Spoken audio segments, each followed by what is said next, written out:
Religious institutes, RI, I'm going to use for religious institutes. SAL is Society of Apostolic Life. Sisters of St. Joseph are a religious institute. The Daughters of Charity are a Society of Apostolic Life. We look a lot the same. There's a technical difference which we don't need to talk about today. Over lunch though, I'll expound. So institutes and societies are juridic persons. It says by the law itself, as juridic persons by the law itself. In fact, the fact that we're a religious institute, we don't need a separate decree saying we're a religious institute. We're automatically, saying we're a juridic person. So institutes, provinces, and houses are juridic persons automatically. They're capable of acquiring, possessing, administering, alienating temporal goods. I really want to focus on that first person. So religious institutes are automatically public juridic persons. We're qualified to sponsor schools just because we're a religious institute. Religious institute is a juridic person. What does that mean? It can divide into parts, and the parts are also juridic persons. It can divide by geography, by ministry, and the juridic person here is composed of all the sisters, or in the men's community, all the brothers, also all the ministries, all the goods, the patrimony, all of the governance, all of that canonically is part of the religious institute. So canonically, I like pictures. Here we go. Canonically, this pool here will be the religious institute. All those smiling faces are all the good sisters. If there is a separately incorporated retirement center, that's part of the institute, canonically, absolutely part of the institute.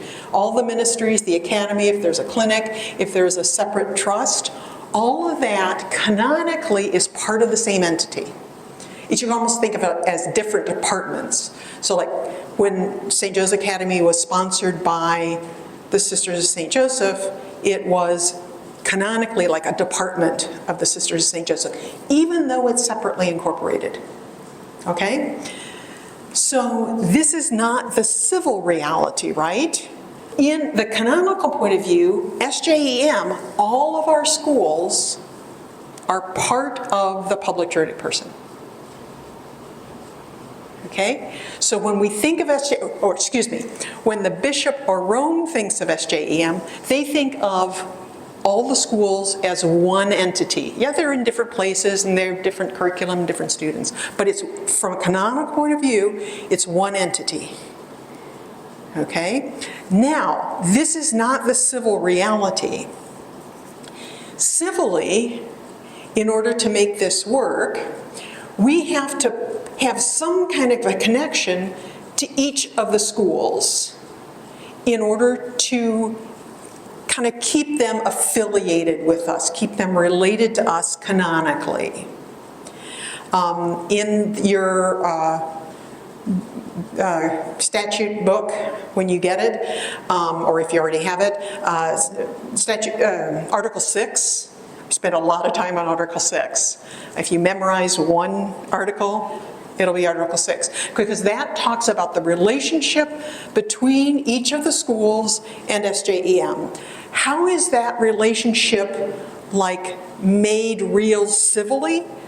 We put language into the bylaw, into the articles and bylaws, into the governing documents of every school, and we actually, a couple of years ago, sat down and looked at the governing, SJEM Article 6, and said, how can we make that real in the school's governing documents? So there is a template for the clause, the sponsorship clause, you know you're going through this now, for the sponsorship clause that every single school has to adopt.